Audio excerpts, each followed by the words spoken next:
Halo teman-teman, salam sehat selalu untuk kita semua, salam sejahtera, dan semoga Anda sehat-sehat aja terus ya. Baik-baik bersama dengan keluarga, dengan saya Bung Ropan. Dan tiba saatnya saya untuk bisa berbicara kali ini tentang persiapan tim Juku Eja, PSM Makassar yang bertandang ke Stadion Gelora Ratu Pemelingan ya, di Madura, menghadapi Madura United. Ini laga krusial, penting, dalam arti PSM sedang merajut mimpi mereka. Menang dalam pertandingan ini berarti tim asuhan Bernardo Tavares sudah mengunci gelar juara. Dan 2 pertandingan ke depan tidak ada pengaruh apapun. Sementara duel lainnya akan berlangsung juga sengit antara Persija Jakarta yang menjamu Persib Bandung.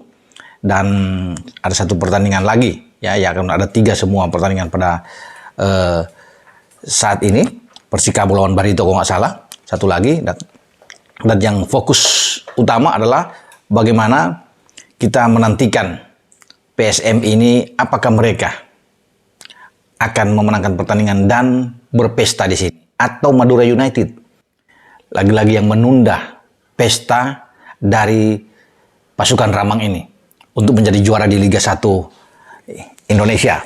Karena kita tahu bersama Madura United bermain di kandang sangat kuat juga, dan apalagi mereka menjadi salah satu di antara 2 tim yang mampu mengalahkan PSM sejauh ini, karena PSM cuma 2 kali kalah, 1 dari Madura ketika ada sistem bubble di sana dan bertarung di Maguwo Harjo, mereka menang 1-0, dan 1 lagi PSM kalah dari Persija Jakarta dengan 4-2. Selebihnya PSM tidak terkalahkan ya.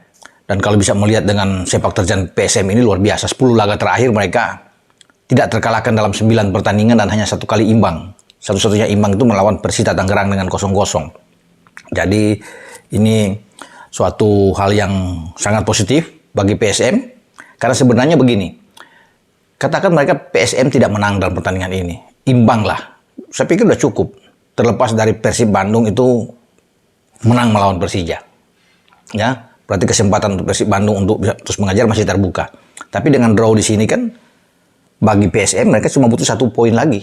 Mereka dalam 2 pertandingan sisa, mereka akan ke PSIS dan kemudian balik ke kandang bermain di Gelora B.J. Habibie, dan mereka bertarung di Parepare menjamu Borneo. Dan kalau cuma cari 1 poin, saya pikir mereka akan mendapatkan itu. Namun Tavares dan semua pemain PSM saya pikir tidak akan berpikir juga untuk bisa menyelesaikan dengan imbang. Karena kemenangan 3 poin ini adalah cukup buat mereka. Di sini mereka akan mempertaruhkan segalanya, sehingga mereka itu menjadi lebih enak ya dalam pertandingan lawan PSIS dan melawan Borneo, kalau mereka sudah menutup dengan kemenangan di Madura. Tapi ini kan perlu kerja keras, karena 5 pertandingan terakhir Madura United itu ya, tidak hanya 1 kali kalah ya dalam 5 pertandingan terakhir, dan mungkin ada 3 kemenangan dan 1 imbang. Terakhir mereka imbang dengan Bali United. Nah, kalau kita merunut ke sini, 3 pertandingan terakhir mereka tidak kalah, dapat poin 7 dengan 2 kemenangan lawan PSIS dan PSS Sleman sebelum draw dengan Bali United. Nah, mereka terakhir kalah di kandang di Pemelingan, di stadion di Gelora sana, itu lawan Borneo dengan 0-1. Jadi saya pikir bagi PSM juga mereka bisa mendapatkan hasil juga ketika Borneo mampu mengalahkan 1-0 lewat gol Adam Alis ketika itu. Dan ini juga bisa memotivasi bagi PSM karena mereka bisa melakukan, karena Dewa United juga pernah menahan imbang. Persib Bandung pernah menang di sana.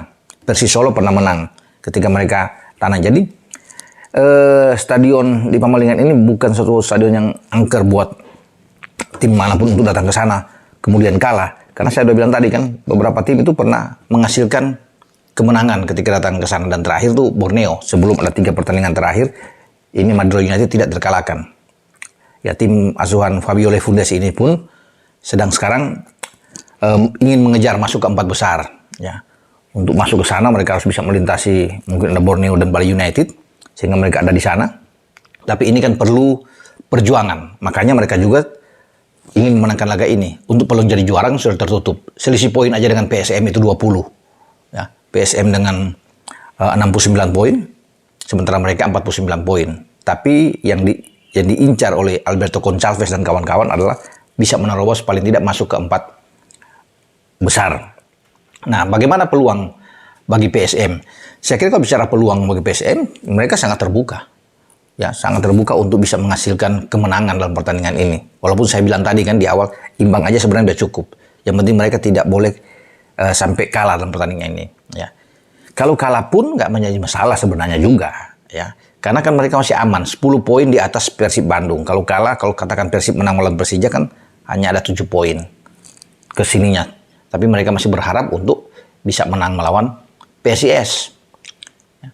Tapi saya rasa kembali lagi, motivasi anak-anak Juku Eja ini pasti akan tertuju dalam pertandingan ini. Melawan Madura, kesempatan buat mereka untuk cepat-cepat mengunci gelar juara. Karena dengan ketambahan 3 poin, 72 poin nantinya tidak bisa dikejar oleh Persib Bandung apapun. Karena Persib hanya berharap sebuah keajaiban. Dengan 3 pertandingan sisa dari PSM ini, PSM kalah terus. Kalah lawan Madura, kalah lawan PSIS, dan kalah lawan Borneo. Sementara mereka menyapu bersih semua pertandingan sisa mereka. Ya, ada 4 pertandingan itu mereka hajar habis termasuk mengalahkan Persija. Tapi kalau Persib tersandung, katakan imbang, gak usah menang melawan Persija, selesai sudah. Gelar juara sudah di tangan PSM. Walaupun itu PSM kalah pun, ya, menghadapi Madura, PSM bisa berpesta. Ya. Apalagi kalau Persija bisa menang melawan Persib, ini sudah aman. Itu kan laga prestisius bagi kedua tim. Persija juga pasti ini soal gengsi, tidak ingin melepas kemenangan karena mereka kalah dalam pertandingan pertama melawan Persib. Mereka ingin juga menuntaskan laga untuk mendapatkan hasil positif. Ini laga menarik. Dan semua pertandingan akan dimainkan pada jam 20.30 waktu Indonesia bagian Barat. Ramai kita akan tunggu. Nah, bagaimana dengan PSM, ya? Starting 11 yang akan dimainkan, ya, oleh Tavares di sini. Kembalinya Yuran Fernandes ini tentunya menambah kekuatan di lini pertahanan mereka. Karena tanpa Yuran juga mereka bisa menang melawan Bayangkara terakhir. Ya. Dan sekarang Yuran ada. Ya, kalau ada Erwin Gutawa di belakang, katakan Agung Manan masih bisa bermain dengan 3 pemain ini kuat. Mereka masih punya Safrudin Tahar juga yang bisa diandalkan oleh Tavares. Di samping penjaga gawang Reza. Ya. Paling dengan 3-5-2 lagi. Ini pola kesukaan dari Tavares dengan menempatkan 2 Zayuri bersaudara di sisi kanan dan kiri. Ya, Yakob dan Janse tentunya. Ini akan tetap menjadi kekuatan buat mereka untuk bermain dengan kencang dari 2 sisi ini. Sementara 3 di tengah kan bisa dimainkan secara bergantian. Tapi kalau bicara 3 yang di tengah, ya bisa ada satu tuh ada Akbar Tanjung, Ananda Raihan sudah pasti. Tinggal kita melihat apakah Kenzo Nambu yang akan dimainkan lebih awal atau dengan Arfan, ya Apang yang akan mainkan. Siapapun yang dimainkan, saya pikir ini tentunya Tavares yang lebih tahu dengan kondisi pemain kebugaran mereka terakhir. William Pluim ada bersama dengan Everton mungkin akan dimainkan lebih awal. Walaupun sebenarnya masih ada Ramadan Sananta yang dapat diandalkan pemain tim nasional ini. Tapi komposisi ini yang menurut saya starting 11 ini yang pasti bisa dimainkan oleh Tavares menghadapi Madura United. Karena ini starting 11 yang boleh saya bilang ini di winning timnya PSM Makassar. Ya. Nah, itu akan ditunggu. Semua supporter pendukung fanatik dari PSM Makassar sedang menanti pertandingan ini. Baik yang ada di Makassar tentunya akan menonton. Ya, sayang sekali pertandingan ini tidak disiarkan langsung, tapi mungkin di video. Ya, kalau Anda berlangganan video, ini bisa menyaksikan langsung. Ya. Tapi di Indosiar mungkin tidak ditayangkan langsung, tapi tidak mengapa. Saya pikir karena ini tanpa penonton, ya. Pertandingan duel antara kedua tim ini tanpa penonton. Jadi ini juga ada keuntungan bagi PSM. Ketika tidak ada penonton di sana, karena sampai pertandingan terakhir Madura akan memainkan juga laga tanpa penonton. Nah, ini laga walaupun tanpa penonton tetap karena motivasinya, anginnya ada di PSM, pasti PSM akan bermain habis-habisan di sini. Namun tetap pertahanan, ya, Yuran Fernandes dan kawan-kawan harus tetap fokus, disiplin di belakang karena Madura United ini punya setidaknya 3 pemain yang berbahaya, yang bisa mengganggu mereka dan bisa mencetak gol, punya naluri besar mencetak gol. Selain Alberto Goncalves, kembalinya Lulinya. Lulinya ini yang mencetak gol satu-satunya Madura United ketika mengalahkan PSM Makassar di Maguwo Harjo dalam sistem bubble. Nah, ini pemain ini dia kembali, nah ini berbahaya. Ya, sangat cepat, di samping juga pengatur penyerang di lini tengah, ritme serangan dari Madura United yaitu Esteban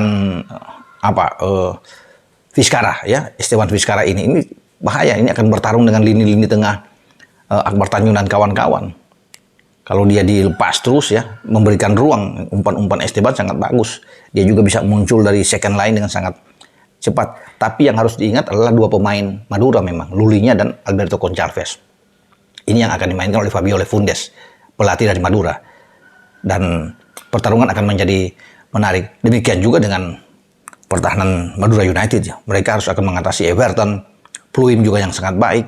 Dan sejauh mana dua wingback dari Madura United untuk bisa menahan Yakob dan Yance Sayuri. Ya, ini juga kita akan lihat. Pasti mereka akan bermain dari dua sisi ini dengan sangat bagus. Crossing mereka ini berbahaya.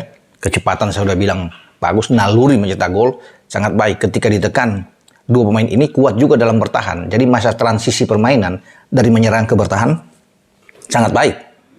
Yang ada dari Yance dan Yakob ini. Sehingga mereka akan membantu tiga pemain belakang yang ada di garis pertahanan PSM ya. Ada Yuran di belakang, mungkin Agun Manan ya, bisa bermain dengan Erwin Gutawa. Dan hebatnya memang karena mereka punya pemain bertahan yang kuat dengan Akbar Tanjung ya. Bukan sebagai pemain box to box atau bertahan sebagai gelandang bertahan, tapi di Akbar juga bisa dimanfaatkan bermain di jantung pertahanan. Dan itu kan sudah diperlihatkan Akbar. Ya, ketika melawan Persita, juga melawan Persikabo, dan juga terakhir melawan Bayangkara ya bagus. Kelihatan Akbar bisa bermain. Tapi sekarang sudah dengan kembalinya Yuran setelah akumulasi kartu, saya kira akan menambah kekuatan bagi PSM di belakang. Nah, seluruh pendukung PSM pasti akan seperti yang ada di sini. Ini ilustrasi gambar ketika mereka mendukung di Parepare di Gelora B.J. Habibie, sangat antusias, sangat tinggi, dan mereka menantikan itu kabar gembira ya, ketika PSM bisa menghasilkan kemenangan melawan Madura United, dan pasti akan ada pesta di Makassar. Itu sudah ditunggu, dan kita akan lihat nantinya pertarungan ini ya. Dan bagi PSM tentunya mereka akan habis-habisan ya.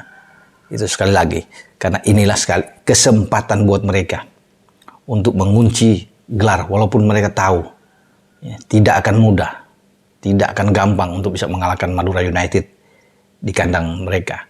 Tapi dengan angin mereka yang sekarang ada di PSM bisa mendapatkan hasil yang baik.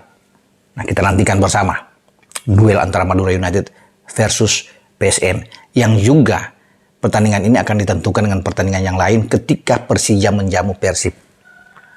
Karena ketika Persija bisa menang, ini akan tentunya membuat PSM berpesta.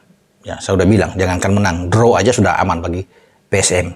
Tapi untuk pertandingan ini akan dimainkan secara bersamaan di jam yang bersamaan. Kita tunggu. Sampai di sini dengan saya, Bung Ropan. Ewako juga Eja. Ewako PSM. Ciao.